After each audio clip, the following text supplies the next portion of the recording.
नमस्कार दोस्तों, आप सभी का स्वागत है short and house YouTube channel पर।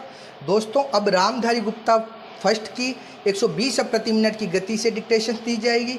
यदि डिक्टेशन अच्छी लगे तो हमारे चैनल को सब्सक्राइब करें तथा वीडियोज को लाइक एवं शेयर करें। ज़्यादा समय ना लेते हुए अब हम डिक्टेशन स्टार्ट करेंगे। डिक्टेशन स्टार्ट होगी 5 सेकेंड बाद।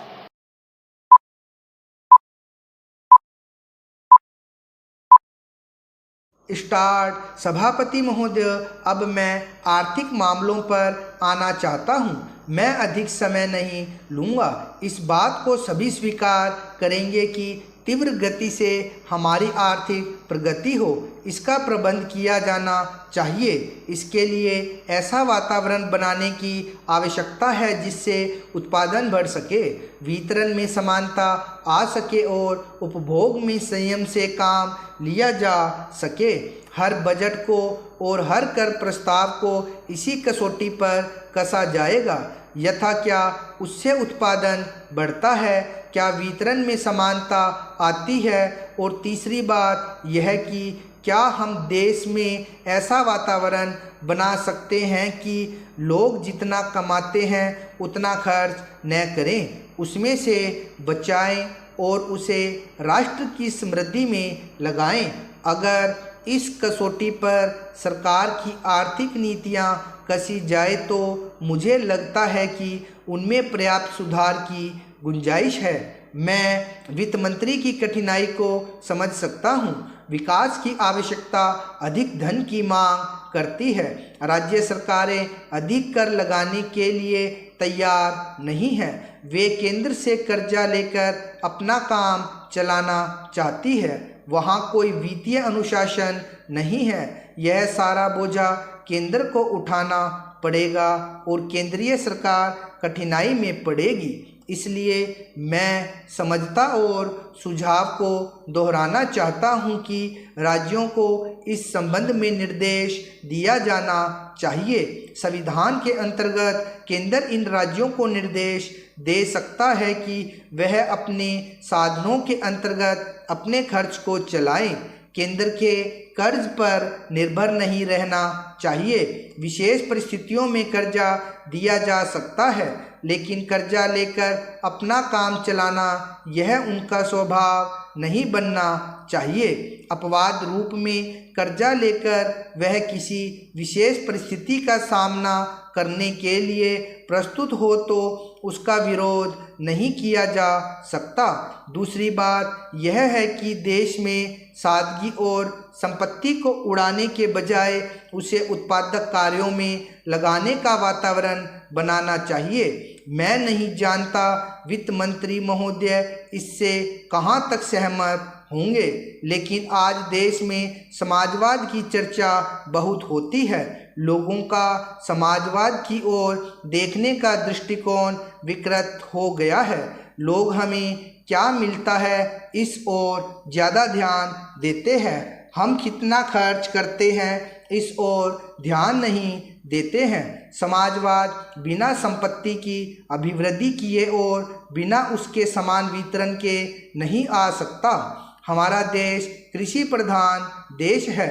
सभापति महोदय, खेती के बाद उद्योग का हमारे देश के आर्थिक जीवन में बड़ा प्रमुख और महत्वपूर्ण स्थान है। स्वतंत्रता के बाद देश में बड़े बड़े और मौलिक उद्योग धंधे खड़े किए गए हैं जिनकी बहुत आवश्यकता थी। उस दिशा में अच्छा प्रयास किया गया है और उसमें बड़ी सफलता भी मिली है। लेकिन जहां बड़े बड़े उद्योग धंधे खड़े हुए वहां छोटे छोटे उद्योग धंधों की, विशेष रूप से उन उद्योग धंधों की जो देश में परंपरा से चले आ रहे थे, बड़ी उपेक्षा हुई। बहुत से उद्योग धंधे अपने पुराने ढंग से चले आ रहे हैं, उनमें कोई नया परिवर्तन नहीं लाया जा सकता है, उनका कोई विकास नहीं हो सकता है। देश की स्थिति को देखते हुए विशेष रूप से ग्रामीण क्षेत्रों में कौन से नए उद्योग धंधे खड़े किए जा सकते हैं, इस बारे में कोई अनुसंधान नहीं किया गया है। खादी और ग्रामोद्योग स्थापित किया गया और उसने खादी और कुछ ग्रामीण उद्योग धंधों को लिया, लेकिन उसकी भी कुछ सीमाएं हैं। बहुत से उद्योग धंधे ऐसे हैं जिनको प्रोत्साहन दिया जाना चाहिए था, लेकिन प्रोत्साहन देना तो दूर रहा, ऐसी नीति अपनाई गई कि उनके काम में बाधा पैदा हुई और उनमें बहुत से टूट गए। इसका परिणाम यह हुआ है कि एक तरफ तो हमने दिखाने के लिए बड़े बड़े कल कारखाने खड़े किए हैं, लेकिन दूसरी तरफ बेकारों की संख्या बढ़ती गई है। आज यह समस्या एक भीषण रूप में हमारे सामने आई है। यदि हम छोटे छोटे उद्योग धंधों को, विशेष रूप से कृषि से संबंधित उद्योग धंधों को बड़े बड़े शहरों में नहीं, दूर दूर ग्रामीण क्षेत्रों में नहीं फैलाते हैं तो इसके दो दुष्परिणाम होंगे। एक तो उद्योगों का केंद्रीकरण होगा, दूसरे शहरों की जनसंख्या बढ़ेगी, जिससे अनेक जटिल समस्याएं पैदा होगी। इससे हर एक आदमी को काम नहीं मिलेगा और हमारे जो पुराने उद्योग धंधे जीवन से संबंधित सामग्रियां तैयार करते हैं उन पर बुरा प्रभाव पड़ेगा।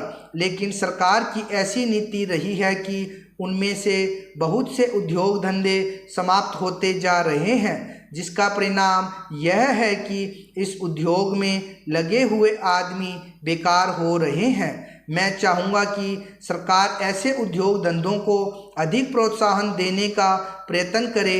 इस प्रयत्न के लिए हम इस मौके पर सरकार का समर्थन देशभक्ति की भावनाओं से करते हैं। उपाध्यक्ष महोदय, मैं मानती हूँ कि बहुत से जो हमारे भाई हैं उनकी ओर से शिकायतें आई है और यहाँ बातचीत चलती रहती है कि हम अपने इलाके में सफाई बंद कर देंगे, परंतु यह विषय स्वायत्त शासन संस्था के सहयोग से नहीं हो पा रहा है जैसी कि हमें आशा है। और मैं समझती हूँ कि राजनीतिक दल स्वास्थ्य के विषय में ध्यान रखते हैं, क्योंकि यह मानवता के लिए बहुत आवश्यक है और इसमें राजनीति का कोई रंग नहीं आना चाहिए, ऐसी मेरी आशा है।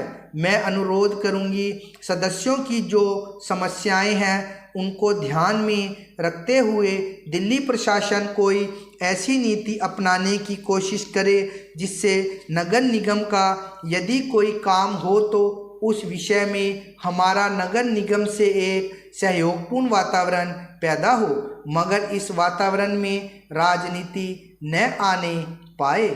हमारे सामने एक उद्देश्य हो कि हमें जनता का काम करना है, क्योंकि जनता के लिए हम चुनकर आए हैं। इसमें पार्टी का कोई प्रश्न नहीं है। दूसरी बात, मैं यह कहना चाहता हूं कि अनाथ बच्चों के लिए जो इस बजट में प्रावधान किया गया है कि उनके लिए केंद्र बनाए जाएंगे, तो मैं समझती हूँ कि इन केंद्रों के साथ साथ बेसहारा महिलाओं के लिए जो कि समाज से तिरस्कृत है, ऐसी महिलाओं के लिए जगह जगह इस प्रकार के केंद्र खुलने चाहिए जहां उन्हें रोजगार सिखाया जाए और साथ ही साथ आर्थिक रूप से स्वतंत्र बनाने की तरफ भी प्रयत्न किया जाए।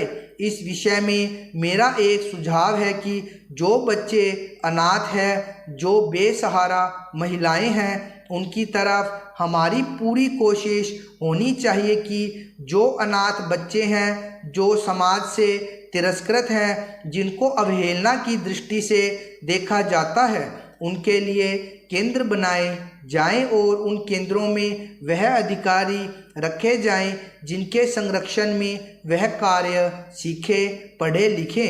यदि इसमें बाहर के सदस्य हो तो वे ऐसे होने चाहिए जिनका जीवन सरकारी सेवा में बीता हो। ऐसे योग्य लोगों से सहायता लीजिए। यदि इसमें असामाजिक तत्व घुस गए तो फिर हमारा पैसा ऐसे ही खर्च हो जाएगा और जो नीति हमने बनाई है वह असफल हो जाएगी, जिसका परिणाम यह होगा कि हम उस नीति को कार्य रूप में परिणत नहीं कर सकेंगे। इस बात पर कोई मतभेद नहीं है। उपाध्यक्ष महोदय, रूस में भारत के जो मानचित्र प्रकाशित हुए उनमें भारत के कुछ हिस्से को सही तरीके से नहीं दिखाया गया है। इसको सरकार भी मानती है और इस विषय पर कोई मतभेद नहीं है। प्रश्न यह है कि अगर किसी देश ने हमारे देश का गलत मानचित्र प्रकाशित किया है तो एक सरकार के रूप में भारत सरकार का जो कर्तव्य है उसने उसको निभाया है या नहीं, और अगर निभाया है तो किस प्रकार से निभाया है। स्टॉप। 120 शब्द प्रति मिनट की गति से थी ये डिक्टेशन। रामधारी गुप्ता खंड फर्स्ट के अभ्यास 25, 26 और 27 से है। इनका बार बार अभ्यास कीजिए तथा इन्हें ट्रांसक्राइब जरूर कीजिए। धन्यवाद।